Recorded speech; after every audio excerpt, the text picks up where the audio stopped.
सर्वे सन्तु निरामया, सर्वे भद्राणि पश्यन्तु, माँ कश्चित् दुःखभाग् भवेत्, माँ कश्चित् दुःखभाग् भवेत्। यानी इसका मतलब ये हुआ कि सभी लोग सुख से रहें, सब लोग सुख से रहें, सब लोग आराम से रहें, है ना। सर्वे भद्राणि सुख, सर्वे सन्तु निरामया, कोई भी रोग ना हो, रोगी ना हो, सब निरामय हो, है ना। इसके लिए ये प्रार्थना की जाती है ईश्वर से, क्योंकि ईश्वर एक ऐसी अदृश्य शक्ति है कि वही पूरे विश्व को संचालित कर रही है। पूरे विश्व को ईश्वर एक अदृश्य शक्ति है, क्योंकि बिना ईश्वर की कृपा के कुछ नहीं होता है। ईश्वर जो कुछ मंजूर होगा वही होगा। तो हमें उनके प्रति आस्था रखनी चाहिए, आस्थावान होनी चाहिए ईश्वर के प्रति। और आज आप लोगों को बताने आए हैं योग। योग क्या है, यानी आप लोगों को इस पढ़ाई के साथ साथ योग भी करना है। ये आपको फ्री ऑफ कॉस्ट मतलब बताएंगे हम लोग, क्योंकि हमारे भतीजे हैं ये, इनके पापा हमारे दोस्त हैं, तो हमने कहा चलो बच्चों को है ये बेनिफिट मिले, योग का बेनिफिट अपन दे सके। वैसे हम महर्षि स्कूल में योग टीचर हैं, महर्षि विद्या मंदिर में हम हैं और मैडम हैं, दोनों लोग वहाँ पे योग टीचर हैं। तो आप लोगों को योग के बारे में बताएंगे। आज सिर्फ क्लास में थोड़ा सा बताएंगे स्टार्ट में, बाकी विस्तृत रूप से फिर आप जो सीखना चाहें आप लोग उनको फिर हम विस्तार से फिर बताएंगे। फिर कम से कम 5 दिन बताना पड़ेगा उसके लिए, हैं आपको आधा घंटे 5 दिन आना पड़ेगा, तो आपको बता पाएंगे हम सब कुछ। तो योग सिर्फ आसन कर लेना भर योग नहीं है। जैसे कुछ आसन कर लिए हैं, योग की 8 शाखाएं होती हैं। यम, नियम, आसन, प्राणायाम, प्रत्याहार, धारणा, ध्यान, समाधि। ये जो 8 चीज़ों का जब समावेश होता है तब वो योग कहलाता है। योग का मतलब होता है जोड़, योग का मतलब जोड़। तो 8 चीज़ों का जोड़ जब होता है तब वो योग कहलाता है। जैसे यम, अब यम के अंदर किस चीज़ों का हम अध्ययन करते हैं या समझते हैं। यम में है अहिंसा। अहिंसा माने हिंसा न करना। हिंसा व अहिंसा जानते हैं आप, हैं? हिंसा यानी किसी को मारना या उसकी आत्मा को दुखाना है, किसी को प्रताड़ित करना, ये हिंसा कहलाता है। और अहिंसा न करना, अहिंसा न करना है ना। तो सबसे पहला है अहिंसा। हमें अहिंसा का पालन करना चाहिए, तब तो हम योग का फ़ायदा ले पाएंगे, वरना हमें योग का कोई भी फ़ायदा नहीं मिलेगा।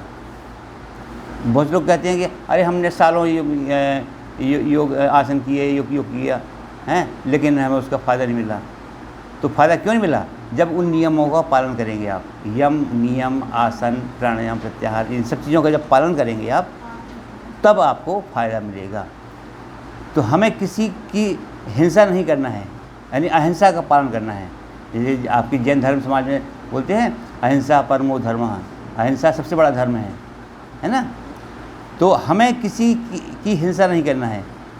हिंसा, यदि आपने किसी की आत्मा को दुखाया भी है, शारीरिक अथवा मानसिक कष्ट भी दिया है, किसी को बुरा कह दिया है, गाली दी है, जरूरी नहीं उसको जब मारो आप तभी वो हिंसा कहलाएगी।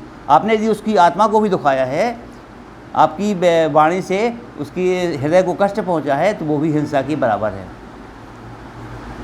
तो ये हो गया हिंसा और अहिंसा। तो अहिंसा का पालन करना है हमें, है किसी की आत्मा को दुखाना नहीं है। दूसरे फिर सत्य, हमेशा सत्य बोलना है, झूठ नहीं बोलना। झूठ का कोई काम ही नहीं है, सत्य बोलिए ना। आपसे नहीं हुआ, कोई काम नहीं हुआ, आप सत्य बोलिए कि नहीं हमसे नहीं हो पाया है, अरे वो ऐसा था कि वो हमको वहाँ चले गए थे हैं, तो इसलिए वो नहीं कर पाए। अरे क्या झूठ बोलने की जरूरत ही क्या है? अरे आप फिर से आज कर लीजिएगा, कल नहीं कर पाए आप काम, आप होमवर्क नहीं कर पाए हैं, तो अब कोई बात नहीं, आज कर लीजिए हैं, लेकिन झूठ मत बोलो। कभी झूठ नहीं बोलना चाहिए, सत्य का हमेशा साथ लो। हमेशा सत्य की जीत होती है। सत्यमेव जयते कहते हैं ना, आपने देखा होगा पुलिस थानों से जो लिखा रहता है सत्य में। सत्य बोलिए आप, झूठ बोलने की आवश्यकता ही नहीं है, क्योंकि एक झूठ को बोल छुपाने के लिए आपको 100 झूठ बोलने पड़ेंगे, और फिर भी कहीं ना कहीं वो पकड़ जाएगा। भाई झूठ कहीं ना कहीं पकड़ जाएगा आप झूठ बोलोगे तो। इसलिए झूठ बिल्कुल नहीं बोलो ही नहीं, सत्य का साथ दो हमेशा। उसके लिए किसी प्रमाण के सत्य को किसी प्रमाण की आवश्यकता नहीं है, इसलिए सत्य बोलिए। अहिंसा सत्य। अस्तेय, अस्तेय माने दूसरों की वस्तुओं को, कोई भी दूसरी की वस्तु है, मकान है, कुछ भी संपत्ति है उसकी, उसको पाने की इच्छा रखना है, तो हमें उसकी पाने की इच्छा नहीं रखना है। अब किसी के पास कोई मान लो वो है गाड़ी है, तो आप उसको छीनने की कोशिश करो या छुड़ाने की कोशिश करो या उसको लेने की, यार ये तो हमें अच्छी लग रही है, तो मतलब उसको छीनने की कोशिश करना, ये है कहलाता है अस्तेय। तो हमें ये ऐसा नहीं करना है। जो कुछ हमारे पास है हमें उसी में से काम करना है। हमें ईश्वर ने जो कुछ भी दिया है उसी के अंदर रह के हमें कोई काम करना है।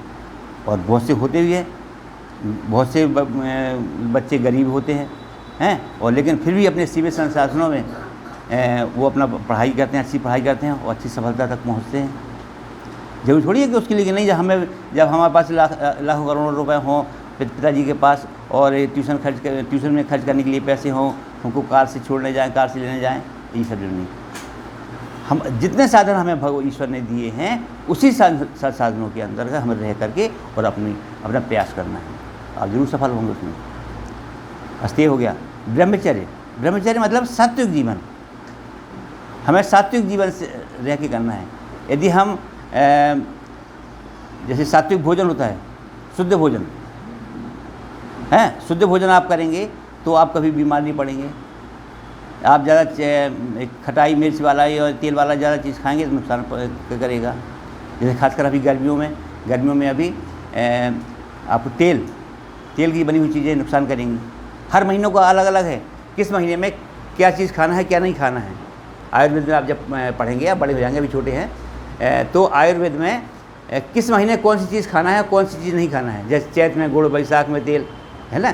चैत्र के माह में हिंदी के 12 महीने होते हैं, जैसे अपने इंग्लिश के 12 महीने होते हैं ना, जनवरी, फरवरी, मार्च, अप्रैल, इसी, हाँ वेरी गुड, इसी प्रकार से हिंदी के 12 महीने होते हैं।